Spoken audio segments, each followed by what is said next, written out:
Tonight on Connecticut's news station, a late summer surge for prices at the pump. What's fueling the rise in costs? Also, a Connecticut man convicted of murdering two people in another part of New England. Why that man claims he killed them out of loyalty to a friend. Plus, a state employee is accused of stealing hundreds of thousands of dollars worth of restaurant gift card money. We'll hear from the CEO of the local chain about the suspected fraud. Now at 10, this is Fox 61, Connecticut's news station. And we begin here at 10 tracking rising gas prices across Connecticut as August begins. Good evening, I'm Brent Harden. And I'm Sarah Sanchez. Thanks for joining us. According to AAA, the national average is the highest it's been all year. Here's a look at AAA's average price of regular unleaded in Connecticut. Right now it's $3.79. That's still 55 cents cheaper than last year's near record high. Even so, the average has gone up 11 cents in just the last week. Fox 61's Gabby Molina joins us live in West Hartford tonight to explain what's behind this recent rise in prices at the pump. Gabby. Brent and Sarah, it's definitely getting to the point where you're pumping gas and you're looking at this number and cringing as it just goes higher and higher. Here in Connecticut, we are pretty close to what the national average is. And like you mentioned, that reached the highest it's been all year. Here in Connecticut, we've seen prices jump 17 cents just in the last month. Filling up your tank is starting to hurt your wallet a little more, with gas prices that are continually going up. I think they're disrespectful. They're just incredibly high. And for the last 2 weeks, they've just been going up. According to AAA, the national average hit the highest it's been all year, with $3.80 per gallon on Wednesday, up nearly 30 cents from a month ago. Connecticut is just about at the current national average, with $3.79. At this point, I just want to hop on the public transit, but not everybody has the time to hop on the public transit. Experts say there's a few reasons behind the surge in prices. According to Gas Buddy, one factor is the extreme heat that caused refinery outages in the U.S. Another factor is supply cuts. OPEC, which is the main supplier of oil, this is the group of countries like Saudi Arabia, Venezuela, Angola, so on, actually announced cuts in their production this summer on top of cuts that they had already announced earlier in 2023. Though experts say it's not uncommon to see higher prices this time of year.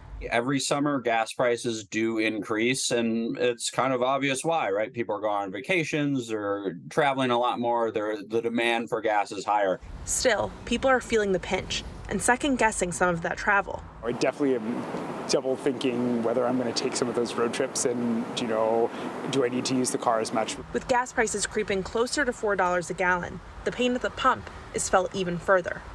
Our discretionary spending goes down. So, I'm not likely going to go out to dinner quite as much, and I'm going to, make other choices in how I spend money because I need to be able to get to work. So when can we expect these prices to go back down? I asked an expert. I'll have his answer coming up on the news at 11. Live in West Hartford, Gabby Molina, Fox 61, Connecticut's news station. Gabby, thank you. We'll see you next hour. New at 10 tonight, whether you're driving or traveling some other way this summer, AAA is warning Americans tonight about identity theft. AAA says travelers should protect anything that could be lost or stolen, including personal documents and credit cards. According to the FTC, fraud complaints have increased almost 20% since 2021 to almost 6 million. It's also recommended that while traveling, people lock up your passport, and don't put anything valuable in your checked luggage.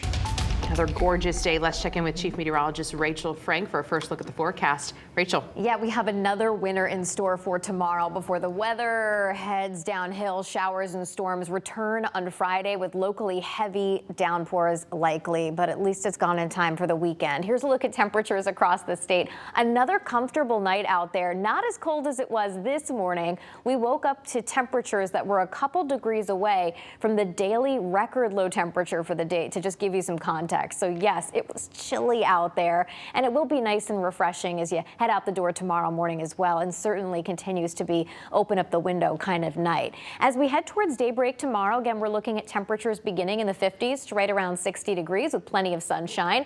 I do think we'll generally tend to see a few more clouds as we head through the midday into the afternoon. By lunchtime, we're in the upper 70s, and we're looking at high temperatures around 80 degrees tomorrow. Slowly, the humidity will start to creep back in again. again. It may be so slow you don't notice it, but it is fully back here by Friday. And along with that, as I mentioned before, the chance for some heavier downpours. There could be a few flooding issues, not everywhere, but wherever the heaviest downpours set up. We're going to talk more about this. Your full forecast is coming up in just a few minutes, guys. Thank you, Rachel. New at 10, a Waterbury man is sentenced for murdering a woman more than 3 years ago. Waterbury State's attorney says 24-year-old Miles Johnson will spend 55 years in prison.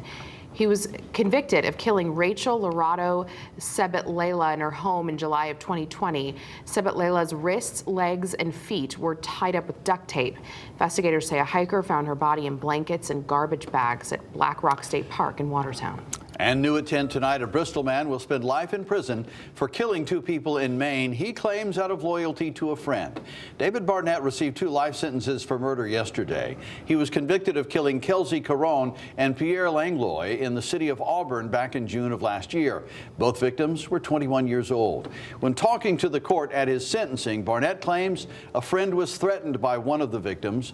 Langlois was the father of a 4-year-old girl at the time of his death. And new at 10, a Massachusetts man is sentenced nearly 40 years after kidnapping a woman in Avon. Hartford State's attorney says 75-year-old George Legier will spend the next 25 years in prison. Trial evidence showed back in April of 1984, a woman was leaving her car in her apartment's parking lot. He forced her back in her car, blindfolded her, and then tied her up. He then drove away and tied her to a tree before beating and raping her.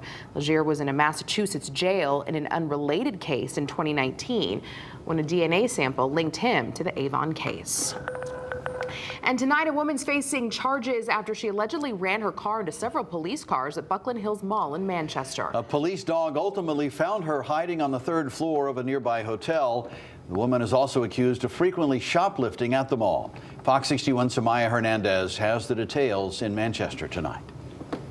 Manchester calls itself a town with a city feel. So many people from other towns head here because it is home to many big box stores. Well, police say someone known to shoplift from those stores put the community at risk. Wednesday, not the first time Lisa French was ordered to court. Her conviction history extends back through to 1992. Highlights include other larcenies, forgery second, forgery first, bad check, larceny second, larceny third. A shoplifting history dating back to 1992. She's of limited means, currently unemployed, does have significant substance use as well as some underlying mental health. But the reason the 51-year-old is back in court could have resulted in tragedy. There was an extremely close call, I think at best, with one of the officers who was briefly in between 2 of the vehicles. 4 p.m. Tuesday, Manchester police see a woman accused of stealing from Dick's Sporting Goods. She got into a vehicle that was driven by Ms. French. French was in the driver's seat of a Nissan, reported stolen out of Hartford, when police say she held her friend inside and drove off while police were trying to take her into custody. Body cam malfunctioned and was in system recovery mode, according to court documents that state French nearly struck an officer and pinned him between another vehicle. Ms. French tried to drive away, struck multiple police vehicles, and it looks like one civilian vehicle as well. Police dog Dakota ultimately finding French on the 3rd floor of the Hampton Inn and Suites, hiding behind curtains.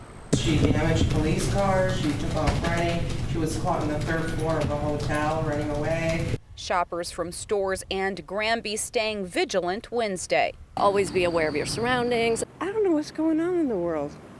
I don't know what's happening. Police say French was in possession of crack when she was arrested. Her friend was also arrested at that hotel. She remains in custody on a slew of charges, including attempted assault on an officer.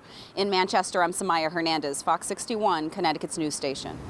Tomorrow, a Hartford mother is expected in court after her toddler died from falling out a 3rd-story window in Hartford. Prosecutors have added a manslaughter charge against 34-year-old Tabitha Franks. She's also facing 10 other charges.